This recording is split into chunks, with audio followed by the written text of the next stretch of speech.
Lucy Liu needs little introduction, but for the uninitiated, she's a wildly successful American actress, producer, and artist who has graced both the big and small screens. She's won numerous awards for her work in show business, including 2 SAG Awards, a Critics' Choice Award, and a Seoul International Drama Award. She's also been honored with nominations for the Primetime Emmy Award for Outstanding Supporting Actress in a Comedy Series. But even though Lucy has rightfully earned herself a place among the Hollywood elite, she still remains a bit enigmatic. And over the years, she's made some startling revelations that have left us scratching our heads. Join Factsverse as we take a look at a few of these surprising admissions while covering Lucy Liu's fascinating life story and how she came to be the Spitfire bombshell she is today. Lucy Liu's early life and rise to fame. Lucy Liu was born December 2, 1968 in Jackson Heights, a neighborhood in Queens, New York. When she was attending high school, she adopted the middle name Alexis. Liu was the youngest child of 3 born to her parents Cecilia, a biochemist, and Tom Liu,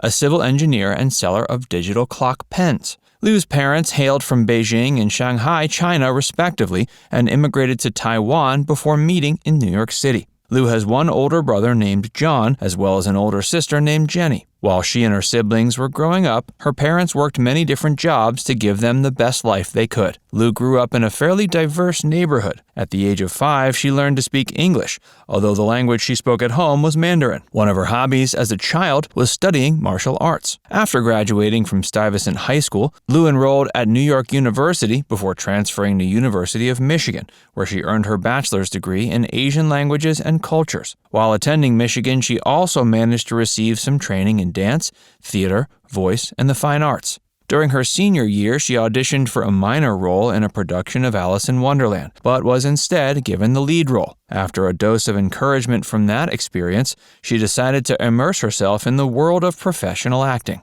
After relocating to LA, she began to audition for as many roles as she could while working in the food service industry to keep the lights on. Eventually, she managed to land a role as a waitress on Beverly Hills 90210 in 1990. She followed that relatively small part up with appearances in shows like NYPD Blue, ER, and The X-Files. In 1996, she was given a more substantial role as one of Rhea Perlman's students in the sitcom Pearl. Hey, if you're enjoying this video so far, be sure to give it a like and subscribe to Factsverse for more. And stick around to learn about a spicy encounter with the supernatural that Lucy Liu had. Lucy Liu's break into the world of cinema and continued success. Liu scored her first big-screen role portraying an ex-girlfriend in the 1996 hit film Jerry Maguire. She was then given several supporting roles in a series of small films before landing her first big break on the 1997 sitcom Ally McBeal as series regular Ling Wu.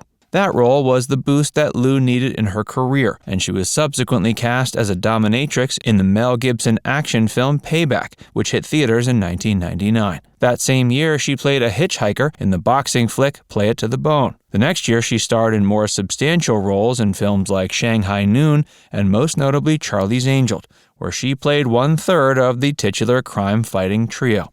In 2003, Liu appeared as O-Ren Ishii in Quentin Tarantino's first installment of the Kill Bill series. She then appeared in several episodes of the Friends spin-off sitcom Joey alongside Matt LeBlanc. She followed these roles up with appearances in films like Chicago, Domino, and Lucky Number 11. In 2007, Liu appeared in Codename The Cleaner, Watching the Detectives, and Rise, Blood Hunter, before making her debut as a producer while also starring in a remake of Charlie Chan. In 2010, Liu made her Broadway debut in the play God of Carnage, in which she played the character Annette alongside Jeff Daniels, Dylan Baker, and Janet McTeer. In 2012, she was cast as Joan Watson in the American Sherlock Holmes adaptation Elementary. While the role of Watson has typically been played by men, Liu garnered quite a bit of praise for her portrayal. She stuck with the show until it ended in 2019, and was honored with several awards for her work, including 3 nominations for the People's Choice Awards for Favorite TV Crime Drama Actress. In 2021, she was cast as the villain Calypso in the forthcoming superhero movie Shazam! Fury of the Gods.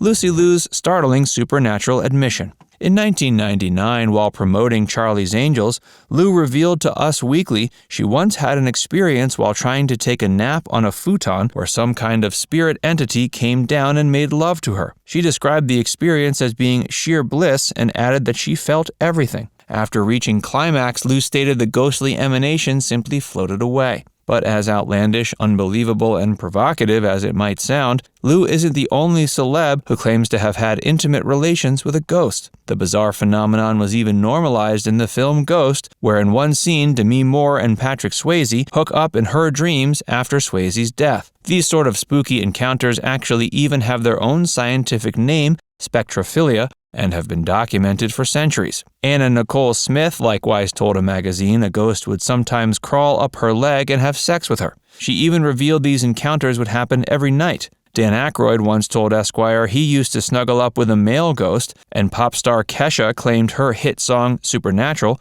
was inspired by getting down and dirty with a specter. In that same 1999 interview where Lucy Liu admitted to her ghostly lovemaking, she stated her ghastly suitor now watches over her, so at least whoever or whatever she had sexy time with had the courtesy to stick around. One can only wonder if Lucy Liu's intimate episode with a spirit entity was somehow tied to her spirituality, which she said has been a hugely influential part of her life. Over the years, she's studied various world religions, including Buddhism, Kabbalah, Taoism, as well as traditional Chinese philosophy.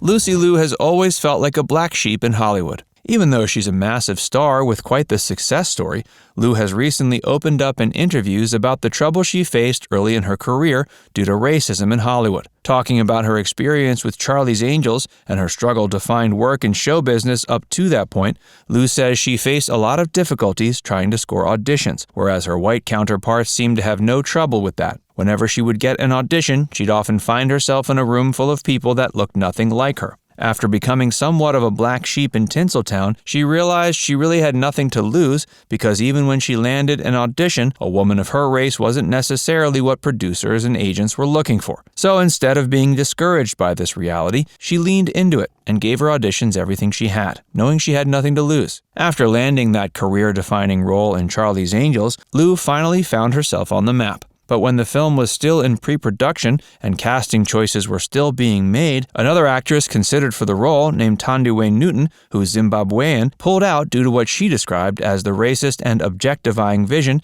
that director Joseph McGinty Nicol and Sony Pictures head Amy Pascal had for the film. Newton had some pretty damning things to say about Nicol and Pascal, who essentially wanted her to dial up her sexuality to be believable. But what's disturbing about this isn't necessarily Newton and Liu's first-hand experiences dealing with racism and sexism. It's the fact that women of color have historically been objectified and forced to rely upon stereotypes to appeal to the Western audience. Amy Pascal has since issued a statement claiming to have no recollections of the events that Newton and Liu described, while claiming to take their words seriously. Now it's time to hear from you. Are you a big Lucy Liu fan? What's your favorite role she's done? Let us know in the comments section below. And before you go, make sure you give this video a like and subscribe to Factsverse if you haven't already. Click the bell icon to stay updated on all our latest content.